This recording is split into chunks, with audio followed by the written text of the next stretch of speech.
Now, I've never been into the Souls series. The only kind of Souls games I liked were Sekiro and Ninja Gaiden all the way back in the day. I put a decent amount of hours into Dark Souls 3. I really gave it the good old college try, but I didn't like it. Some games are for you, some games aren't. That's just the way the cookie crumbles. But is Elden Ring any good? The short answer is yes, and the long answer is, well, I guess we're going to kind of get into that in this video.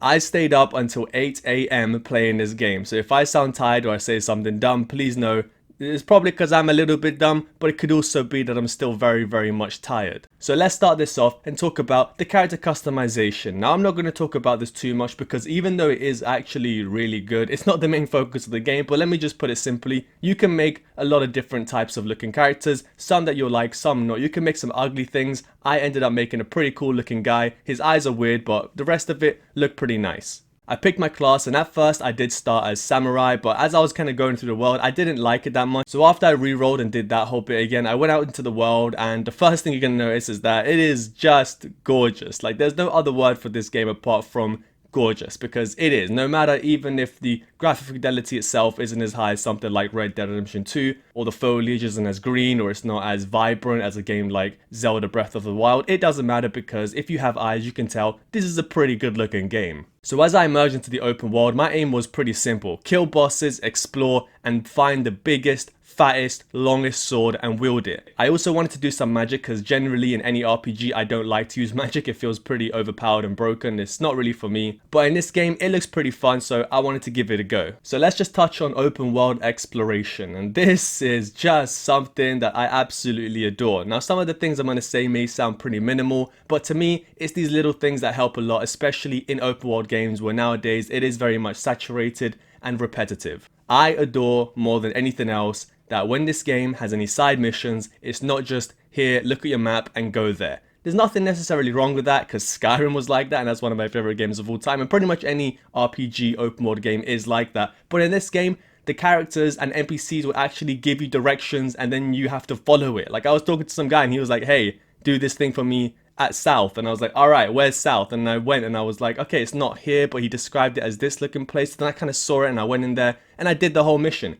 That's pretty small and not a big deal to a lot of people, but for me it is. There was also one moment where there was a picture hanging up inside this house, and I was like, okay, what does this mean? And I kind of looked at it and I went, wait a minute, that looks like it's in this world. Should I go there? And then I started traveling around trying to find the place. This is just a couple ways that Elden Ring likes to differentiate itself in its open world. It doesn't hold your hand. It expects you to be a big boy, and that's to be expected given the kind of background that From Software have. Exploration has had a big buff. You can jump, and then now you have a horse or mount. I don't really know what this is. It's got horns, but it can jump, it can double jump, and you can fight on it. It makes it so you can cheese some enemies with the mount, but for the most part, if you find anything that's actually difficult, it's going to knock you off it, and then you're going to have to fight on the ground. Now let's talk bosses. There are a lot of them. When it comes to open world games, I like to do all the side stuff first and then tackle the main story. And so far in the side stuff I've done a bunch of caves with a bunch of bosses, and even outside a bunch of bosses too. And I'm just shocked at how different a lot of these enemy encounters have been. I'm shocked that they are so freaking fun and actually challenging. I do enjoy the contrast and how some of the open world bosses that you just meet along the way in caves or even outside can be beaten in a couple tries, whereas the actual main bosses are going to take you a little bit more. Now, that's not to say that I didn't get my ass beat multiple times by the guy on the horse when you first leave the area, but for the most part, if any of you have played the game yet, you'll know that, yeah, a lot of the side bosses are pretty chill and you can beat them in a couple goes, which is nice, because if that wasn't the case, I'd be playing this game to the day I die and probably stop playing because I just get bored of dying all the time. I haven't dived that much into crafting, but that's also a thing, and so are weapon upgrades. Elden Ring also has co-op, and it is really fun. I invited my friend over to my world, and I even went over to his, and we started to do some side activity. This isn't something that I would do for the main campaign because I want to do those bosses by myself, but for the side stuff I don't really mind grabbing my friend over to cheese it because it's just fun. This is the way that I would personally want to play this game, I don't care about having the whole, but I beat it solo without any help and I didn't use a summoning bell, meh, meh, meh. That doesn't bother me. I'm just here to have a good time. I don't care about speed runs. I don't care about stretching my dick out and being like, look, I beat this boss with no one's help. I just think the co-op is there. It is really fun. So why not use it if you can? It's also very likely that I'll do a second playthrough and I can just do that completely solo, even the side stuff. But if you're one of those that has a friend and they want to play and you want to play, but you have this kind of ego of, well, it's a Souls game and I don't want to get cheats, just play it because it is actually super fun and it's intuitive too once you learn how to summon your friend into your world. So far I've spoken about the bosses and the open world, but is it difficult, right? Is Elden Ring a difficult game?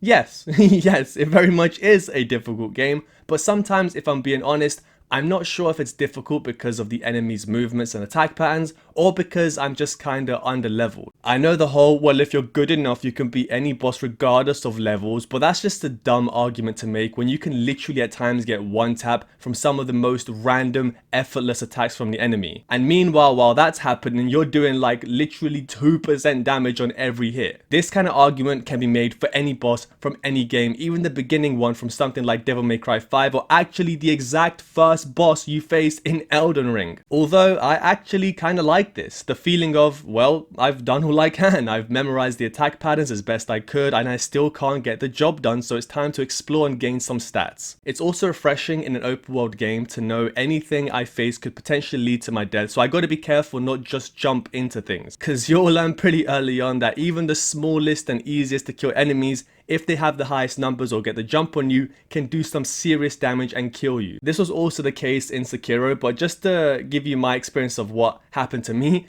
I was facing this giant boss outside in the open world and it was going pretty well when all of a sudden some bats started to attack me from the sky. So I was like, crap, I gotta deal with these guys. Meanwhile, while I was trying to deal with those guys, the giant was kicking my ass and then some ground enemies started to attack me too. Everything escalated, and as frustrating as it was also kind of funny and just fun to have this entire thing happen. There was also one point where I was exploring the world and I looked at some enemy and I was like, alright, I'm gonna just run and gun this guy, right? Just gonna slash him up, and all of a sudden a dragon jumps on me and one taps me. There are so many moments where this kind of thing can happen, so you gotta be careful, and there's more. There's actually more that I haven't spoken about, because what I'm saying here isn't really a spoiler, right? You've seen that the game has dragons. That's fine. You've seen the game has giants. That's fine. What you haven't seen is some of the other stuff that happened to me that I would love to tell you about, but it'll ruin your experience, or at least you won't get the surprise of the thing that happened to me, because it's gonna happen to you, okay? It's gonna happen to you, and when it does, you're gonna be upset about it. But hopefully in a good way. So as you can tell, so far I've said nothing but good things about this game. I'm completely in love with it as of right now, even though currently, I'll be honest, I am stuck on a boss. However, aside from that, everything else has been a pure blast. So let's start talking about some of the negatives, maybe? Firstly, I'ma keep this quick. The fact that the game is capped at 60 FPS on PC is bullshit. I don't really care what the excuse is for this, it's just not cool. It's not going to make a big difference in terms of advantage because you're not going to really have one. This is a single player game, and even though it has PvP, having advantage in frames in this case isn't actually a big deal. It's not an FPS game where every frame matters. On top of that, PC optimization isn't all that great. Hopefully they can fix this soon, because I'm running this game at 1080p on medium settings. My rig isn't anything crazy, but it can handle more than 1080p on medium settings, barely hitting 60 FPS and at times having some big frame drops. But aside from that, is there anything else? Well, there is one thing, and I don't really care how people get upset with me when I say this, because this isn't something that's just in this game. It was in Sekiro, it was in Dark Souls 3 for whatever time I spent playing it, and it's been in a lot of other games. It's a mechanic, if you can call it that I hate and I feel is cheap, but it's especially cheap in a game like this that is specifically designed to be difficult. Now, what is this thing? I don't know the exact term, but I'll say it like this and then I'll explain it after. Attack honing. So what is attack honing? And if you guys actually know the real way to describe this, please let me know. Basically, it's when an enemy will throw something at you and you dodge it, but then it will curve to you for no reason. Now, if this is a magic attack, I don't mind. I think that's fine to have magic attack honing on you. But when someone throws a freaking dart or an arrow at you and you dodge it and it still turns to you, or when an enemy is charging up an attack and goes to attack you, but you roll like maybe too early and then all of a sudden it glides around to hit you. It doesn't move its feet. There's no animation. He just turns and then he hits you because you roll too early. Now, if you roll too early and you get hit, that's not a problem. That's not an issue. But to roll too early and get hit because the game's just like, well, we want to hit you, this isn't something you can really interpret based on the enemy's body movement. This is just something you interpret after playing this kind of game for a long time and realizing, oh, okay, this is the kind of mechanic it has. I don't mean to take away from all the positives I've said, and so far, this isn't a big enough negative for me to be like, this game sucks and I hate it, except in a moment where I'm dying, I'm like, this game sucks and I hate it. But it is something that is more prevalently seen in a game like this, just because, again, it is designed to be challenging and have these big bosses. But so far, I'd rate this game a bend me over and slap my butt because I'm having a blast out of 10. And there you go, my first impressions of Elden Ring. Thank you for watching, don't forget to like, comment and subscribe, and have a great day. Bye!